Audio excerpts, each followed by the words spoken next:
Halo, berjumpa lagi dengan saya, Dr. Cucuk Santoso. Selamat pagi, selamat siang, selamat sore, dan selamat malam. Saya kemarin mendapatkan pertanyaan dari pasien gitu ya. Kebetulan dia menderita PCOS gitu ya. Jadi banyak bertanya, PCOS itu apa sih dokter Cucuk gitu ya? Kok banyak banget gitu wanita yang kena PCOS gitu ya, terutama wanita-wanita yang sedang menjalani program hamil gitu ya. PCOS itu sebetulnya adalah salah satu bentuk gangguan hormon pada wanita gitu ya, yang sering terjadi pada masa-masa usia reproduksinya dia gitu.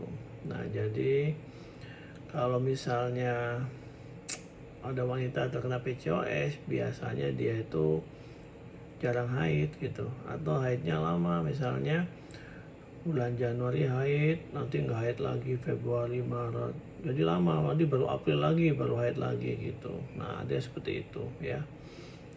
Atau ada tanda-tanda kelebihan hormon androgen di tubuhnya, misalnya wajahnya berminyak, berjerawat, tumbuh rambut yang banyak gitu ya, terus ada kelipatan di kulit itu, ada beberapa tertentu yang kulitnya agak-agak lebih gelap warnanya gitu.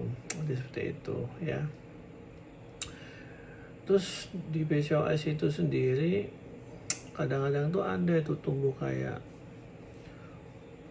folikel-folikel kecil gitu ya. Ya istilahnya kista-kista kecil di dalam ovariumnya sendiri, sehingga dia itu menghambat pertumbuhan dari sel telurnya gitu ya. Otomatis kista-kista itu istilahnya berisi sel telur yang belum matang gitu istilahnya gitu. Nah, satu yang kedua, kalau saya biasa menyebut kista-kista kecil itu sebagai folikel kalau saya biasanya ya. Yang kedua itu biasanya itu nanti akan jarang mengalami ovulasi. Ovulasi itu artinya pelepasan sel telur matang pada wanita pada masa suburnya gitu. Nah, itu pada orang PCOS itu jarang terjadi itu nantinya. Oke. Sebetulnya sampai saat ini kita belum tahu sih sebabnya apa orang bisa mengalami yang namanya PCOS, kita belum tahu. Tapi kalau misalnya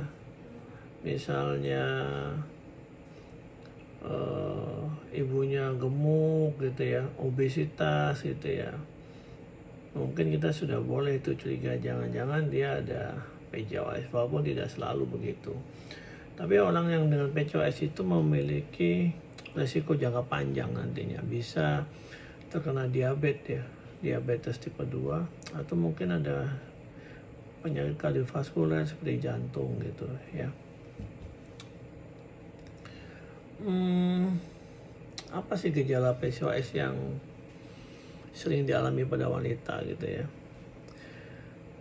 Sepanjang pengalaman saya sebagai dokter spesialis kandungan tuh, mereka datang dengan haid yang tidak teratur. Kadang datangnya jauh lama gitu ya. Jadi jarang datang lah gitu, bukan lama, mungkin istilah tepat bukan lama kayaknya. Jadi jarang datang gitu ya, maksudnya gitu. Terus ya siklusnya lebih dari 35 hari gitu. Terus ada gejala-gejala, ada kumis gitu ya, atau ada rambut tumbuh berlebihan di perut gitu ya, atau di kaki gitu.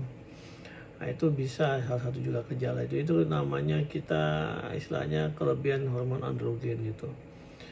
Terus kalau kita USG itu kadang-kadang ada nampak sel telurnya kecil-kecil gitu, nggak bisa tumbuh gitu ya, jadi kecil, jumlahnya banyak gitu.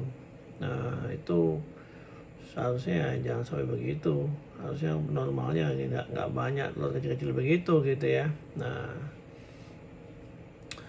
kalau kita gemuk bisa lebih parah gejalanya. Kadang-kadang telur kecilnya banyak banget, folikel-folikelnya banyak banget yang kecil-kecil seperti itu gitu ya. Dan itu untuk mengobatinya itu butuh waktu gitu. Dan yang jelas PCOS itu akan menghambat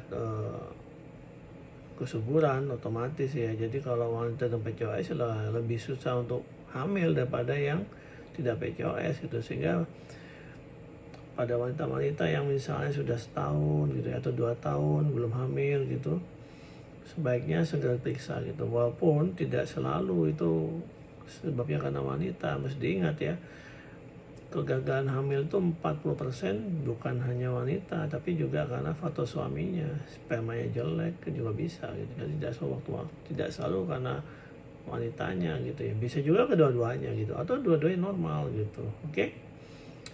Saya rasa sudah kepanjangan ini ya, cukup kita kasih edukasi yang pendek-pendek aja. Yang penting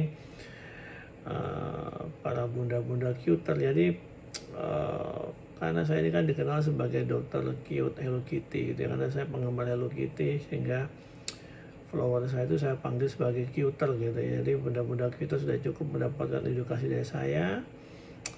Saya rasa cukup sekian dulu. Oke, selamat malam, pagi, siang, dan sore.